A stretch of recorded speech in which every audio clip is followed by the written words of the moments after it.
दोस्तों, बिहार में समाजवादी पार्टी भले ही चुनाव नहीं लड़ रही है, बावजूद इसके अखिलेश यादव ने महागठबंधन की जीत के लिए अपने 20 नेताओं को लगा दिया है।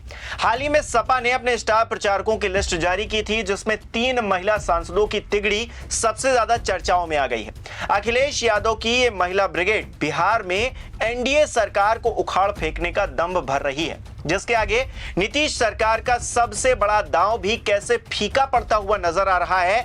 दिल्ली तक इसको लेकर किस तरह से हड़कंप मचा हुआ है, खास तौर पर भाजपाइयों के कैसे पसीने छूट रहे हैं, इस पर बात करेंगे। नमस्कार, मेरा नाम हिमांशु मिश्रा है, आप देख रहे हैं 4PM न्यूज नेटवर्क। दोस्तों, बिहार चुनाव में अब मात्र 10 दिनों का ही समय बचा है। पहले चरण की 121 सीटों पर 6 नवंबर को वोट डाले जाएंगे। उससे पहले तेजस्वी यादव धड़ाधड़ रैलियां करते हुए नजर आ रहे हैं। 20 साल बनाम 20 महीने का नारा बुलंद कर रहे हैं। अखिलेश यादव पिछली बार जब बिहार पहुंचे थे तो उन्होंने एक नारा दिया था, कहा था अवध जीता है, अब मगध भी जीतेंगे। बीजेपी की हार लिखेगा इस बार बिहार।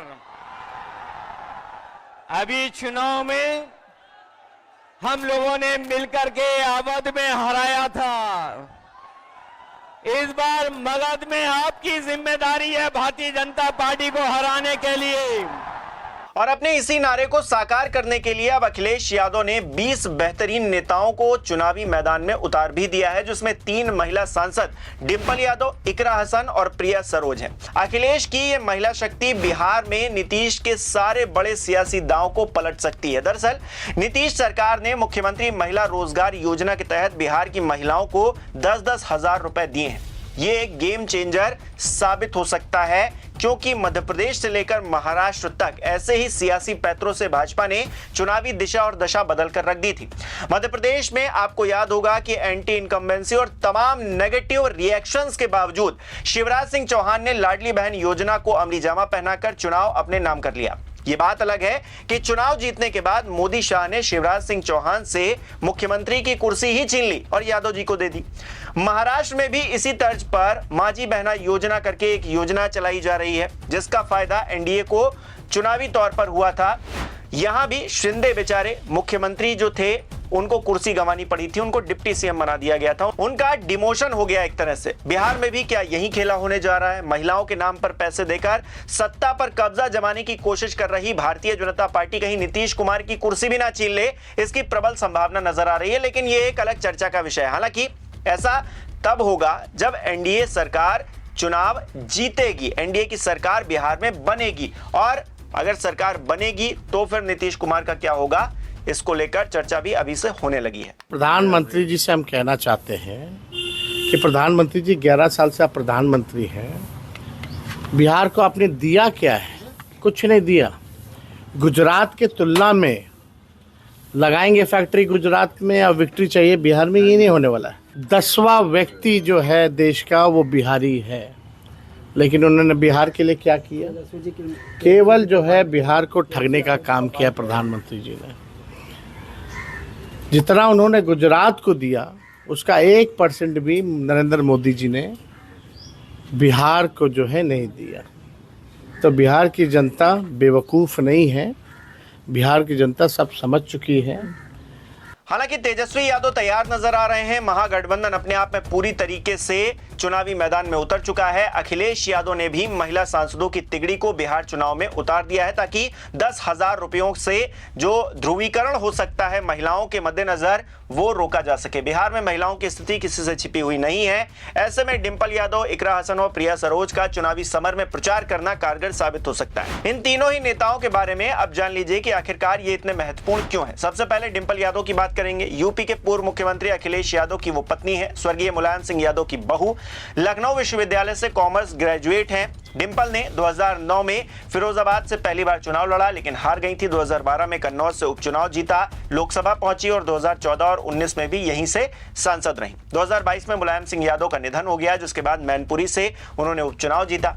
2024 में उन्होंने मैनपुरी सीट पर ही भाजपा के जयवीर सिंह को 2,21,000 वोटों से हराया भी। डिंपल शिक्षा, महिला सशक्तिकरण और ग्रामीण विकास पर जोर देती रही हैं। इसी तरह इकरा हसन की बात करें तो तीसरी पीढ़ी की वो राजनीतिज्ञ हैं। उनके दादा अख्तर हसन पिता मुनव्वर हसन और मां तबस्सुम हसन पूर्व सांसद रहे हैं। भाई नाहिद हसन भी विधायक हैं। इकरा ने दिल्ली यूनिवर्सिटी से बीए करने के बाद लंदन के SOAS से 2020 में MSc किया। कोविड के दौरान वो लौट कर वापस आई। भाई के 2022 के चुनाव प्रचार में वो सक्रिय हुई। 2024 लोकसभा चुनाव में कैराना से सपा उम्मीदवार के तौर पर उन्होंने जीत हासिल की, सांसद बनी। युवा मुस्लिम महिला के रूप में वो समावेशी राजनीति की मिसाल पेश करती हैं। इसके अलावा प्रिया सरोज एक दलित परिवार से आती हैं। पिता तूफानी सरोज सपा के वरिष्ठ नेता और 3 बार मछली शहर से पूर्व सांसद व वर्तमान में केराकत से विधायक हैं। लॉ ग्रेजुएट प्रिया सरोज ने इलाहाबाद और सुप्रीम कोर्ट में वकालत की है। 2022 में पिता के चुनाव प्रचार से राजनीति में उन्होंने कदम रखा। 2024 में SC आरक्षित मछली शहर से सपा के टिकट पर जीत हासिल कर भारत की सबसे युवा महिला सांसद बनी। उम्र उनकी 25 साल। वो सामाजिक न्याय, दलित उत्थान और युवा मुद्दों पर सक्रिय रहती हैं। इन तीनों ही महिला सांसदों के कंधों पर फिलहाल बिहार चुनाव की जिम्मेदारी अखिलेश यादव ने दी है। इसके अलावा अखिलेश यादव ने आजम खान जैसे दिग्गज नेताओं को भी बिहार के लिए तैनात किया है, जो अल्पसंख्यक वोट बैंक को ओवैसी जैसे फैक्टर से छिटकने से बचाएंगे। पीडीए का नारा पहले से ही बुलंद किया गया है अखिलेश यादव की तरफ से। बधाई देना चाहता हूं इंडिया गठबंधन के सभी नेताओं को और कांग्रेस पार्टी के नेताओं का, और जो भी साथी जिन्होंने तय किया है तेजस्वी के नेतृत्व में ही चुनाव होगा। हमें उम्मीद है कि बिहार की जनता तेजस्वी और इंडिया गठबंधन को एक मौका देंगे। दोस्तों, बिहार चुनाव में अखिलेश यादव का अनुभव तेजस्वी यादव के काफी काम आने वाला है। बिहार और यूपी अगल बगल के राज्य हैं। दोनों ही सूबों का सियासी आधार और मिजाज लगभग एक जैसा है। इसलिए अखिलेश यादव का तेजस्वी यादव के लिए प्रचार करना मोदी शाह को टेंशन देने वाला है, क्योंकि 2024 के नतीजे हम सबने देखे। अखिलेश यादव ने पीडीए के नारे को बुलंद करते हुए जिस तरह से भारतीय जनता पार्टी को बहुमत छूने नहीं दिया। उत्तर प्रदेश के अंदर भारतीय जनता पार्टी हाफ हो गई, सबसे ज्यादा सीटें समाजवादी पार्टी को मिली। मोदी शाह बैसाखी सरकार चलाने को इसीलिए मजबूर है। कसक कहीं ना कहीं भारतीय जनता पार्टी के जो नेता है उनके अंदर है इस बात को लेकर। इसी बीच अखिलेश यादव के बिहार में उतरने से गुजरात लॉबी को कहीं ना कहीं डर भी लग रहा होगा। हालांकि अखिलेश यादव, तेजस्वी यादव के अलावा राहुल गांधी ने भी मोदी शाह की नाक में दम किया हुआ है। वोट चोरी जैसे मुद्दे की काट खोजने निकले भाजपाइयों को खुद ही फजीहत का सामना करना पड़ रहा है। मोदी के वादों की क्या ही बात की जाए, तेजस्वी का एक वीडियो सोशल मीडिया पर तेजी से वायरल हो रहा है। हालांकि वो जो वीडियो है वो 2024 प्रचार का है, लेकिन तेजस्वी यादव जिस तरह से मोदी जी के वादों को मंच पर खड़े होकर एक एक करके उन्हीं की भाषा में गिनवा रहे हैं, आप देखिए हैरान करने वाला ये वीडियो। अगर इसी प्रकार से महंगाई बढ़ती गई तो गरीब क्या खाएगा? लेकिन प्रधानमंत्री महंगाई का मां बोलने के लिए तैयार नहीं है, महंगाई का मां बोलने के लिए तैयार नहीं। इनका अहंकार इतना है, महंगाई के लिए एक शब्द बोलने को तैयार नहीं है। मरो तो मरो, आपका नसीब। अरे गरीब के घर में चूल्हा नहीं जलता है, बच्चा रात रात रोता है, मां आंसू पी के सोती है, और देश के नेताओं को गरीब की परवाह तक नहीं। ये गरीबी का हाल कर दिया है। वोट करने जाए तो जरा घर में जो गैस सिलेंडर है ना, उसको जरा नमस्कार करके जाइए। गैस सिलेंडर छीन लिए इन लोगों ने, और गैस जिस प्रकार से महंगा कर दिया है, याद करके जाइए। गरीब को कुछ मुफ्त में दे दो, उसको चाहिए। आज वादा करता हूं, दिल्ली सरकार 1.25 लाख करोड़ रुपए का पैकेज देगी। स्पेशल स्टेटस की बात हो, स्पेशल अटेंशन की बात हो, जो भी करने की आवश्यकता होगी, दिल्ली में आने वाली नई सरकार उसकी वो प्राथमिकता होगी।